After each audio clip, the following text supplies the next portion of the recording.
Hi folks, welcome to my channel, The Average Dermadoc. Let's begin the show.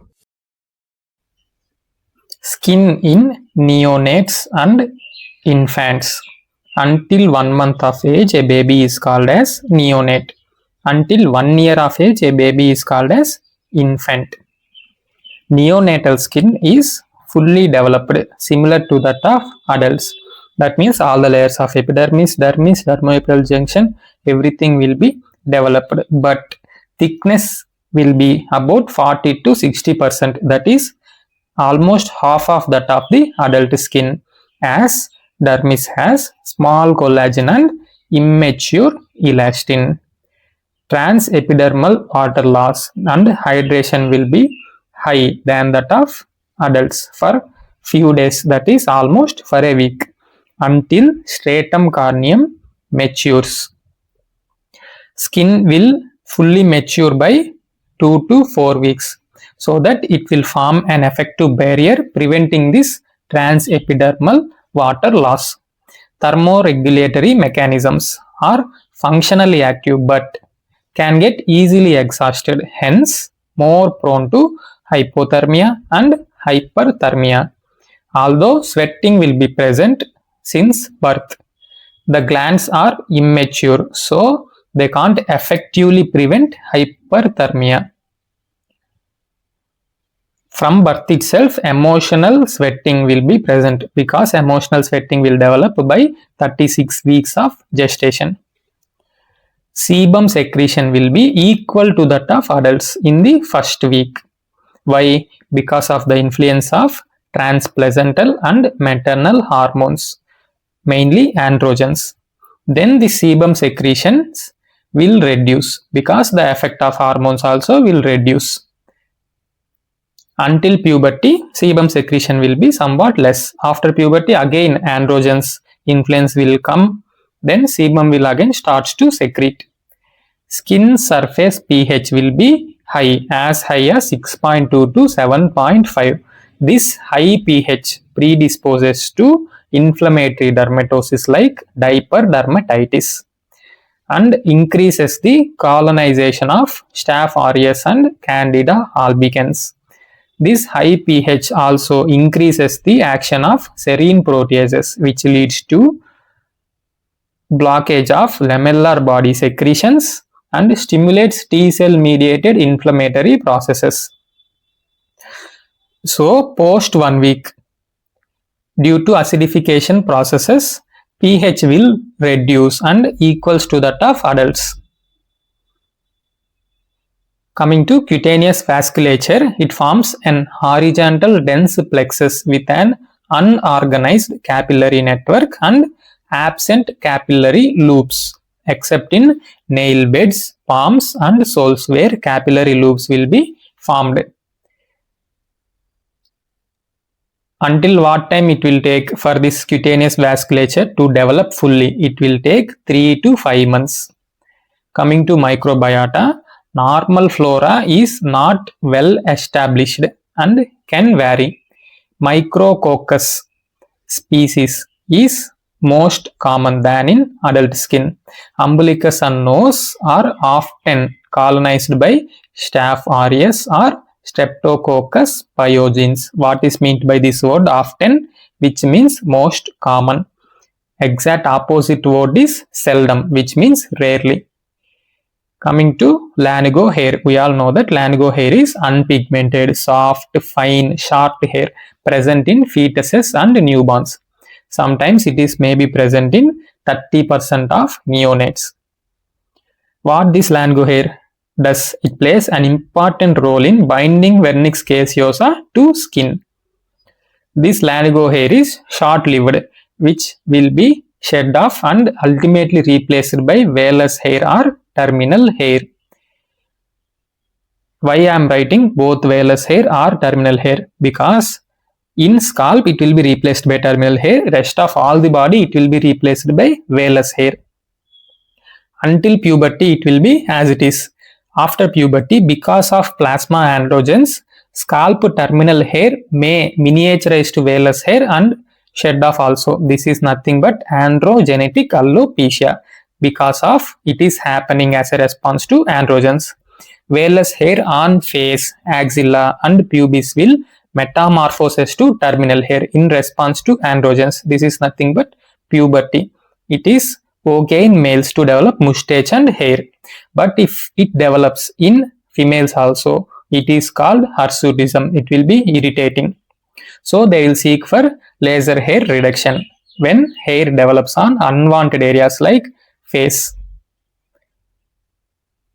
nails, oval and flat over fingers, triangular or round over toes. Remember, flat over fingers, triangular over toes. Absent lunula and hypertrophy of nail folds are common. Coming to physiological skin changes in neonates.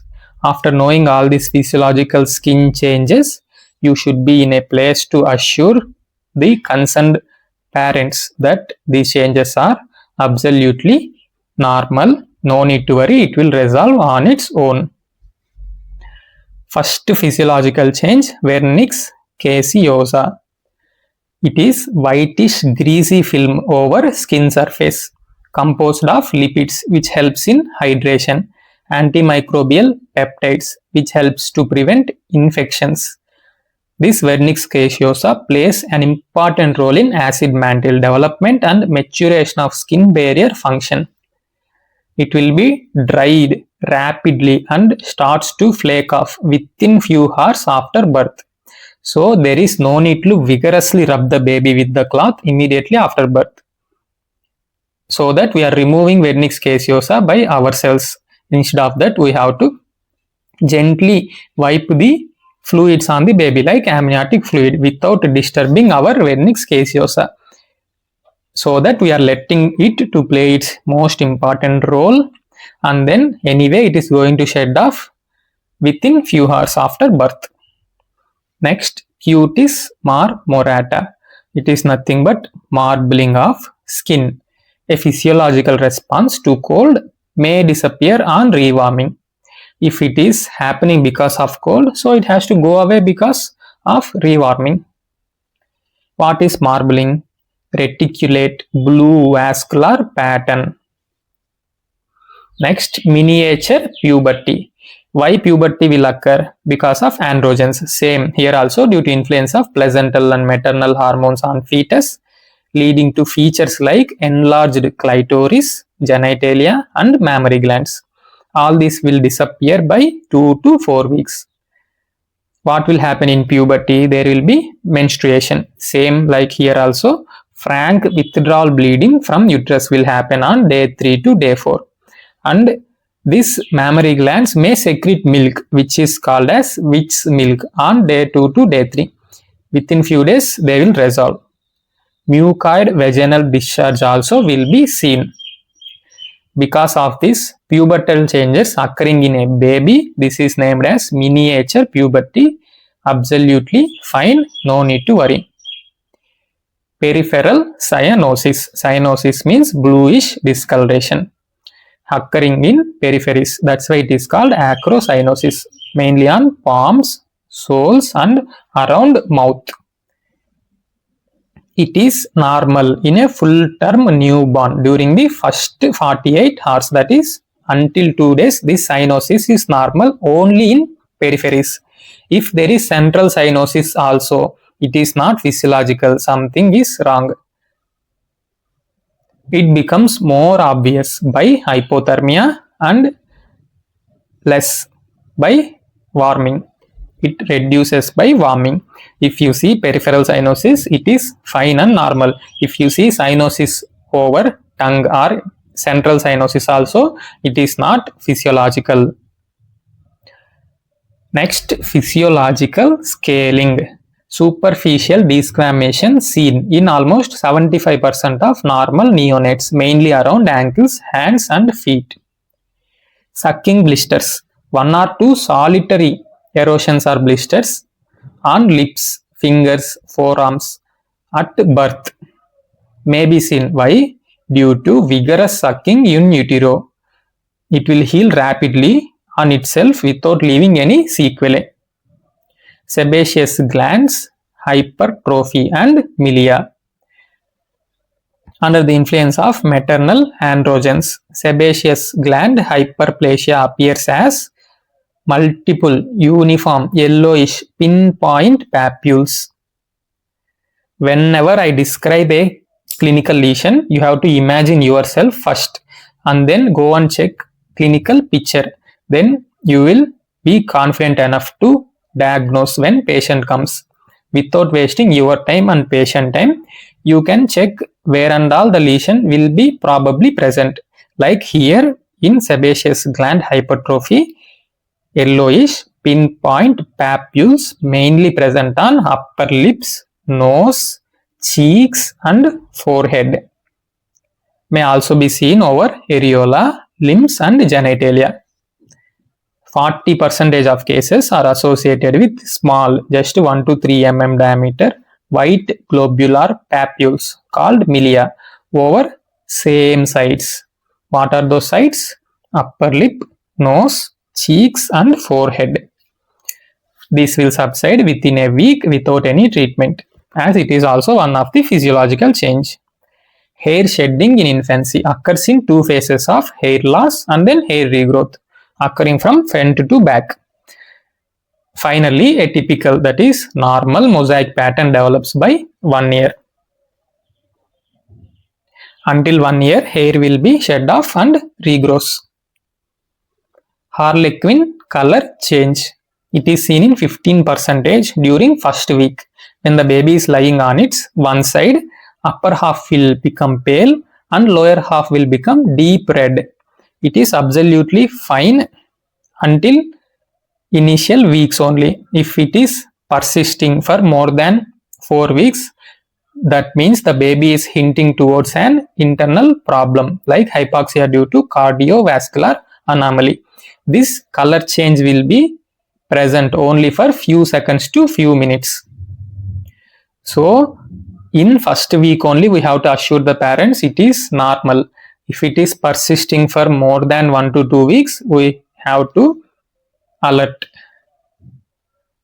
Erythema neonatorum. Generalized hyperemia can appear few hours after birth. Erythema means redness. Baby's body will be looking like red color because of generalized hyperemia, which fades spontaneously in 1 to 2 days.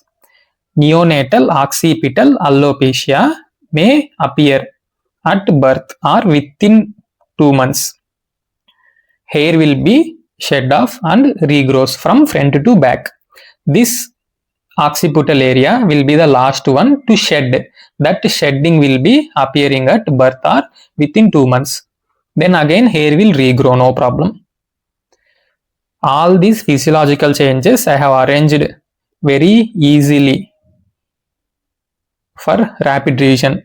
If you remember just vernix caseosa, it is enough. You can easily recollect rest of all. See here, in vernix caseosa, from the C we can derive cutis marmorata, from M miniature puberty, from this P peripheral cyanosis and physiological scaling, from this S sucking blisters and sebaceous gland hypertrophy, from this H hair shedding and harlequin color change. Next we are studying about neonates only. One more color change is redness, that is erythema neonatorum. From this N neonatal occipital alopecia. I myself, when I am giving my MD final year theory exam, this question came, changes of skin in neonates. So there is a chance to ask next time about preterm skin. We will know few points about it. What is a preterm baby? A baby born before 37 weeks of gestation. Thickness will be very thin so that the skin will be translucent with visible cutaneous vasculature. Surface pH will be same like that of term infant. Transepidermal water loss, hydration and percutaneous absorption will be significantly higher. Hence it will be more prone to hypothermia, hypernatremic dehydration and hyperthermia also. Why? Because thermal sweating develops only after 2 weeks of birth in preterm. emotional sweating at 36 weeks of corrected gestational age. Suppose a baby has born at 32 weeks. So it has to wait 4 more weeks to become 36 weeks of corrected gestational age to develop emotional sweating, and 2 weeks for thermal sweating. Until then, at birth for a preterm, there will be no sweating at all. Coming to microbiota, in full term, I told micrococcus, but here mostly staph and escherichia will be there. Remember the channel name. Don't forget to like, share and subscribe. Thank you. Hasta la vista. До свидания.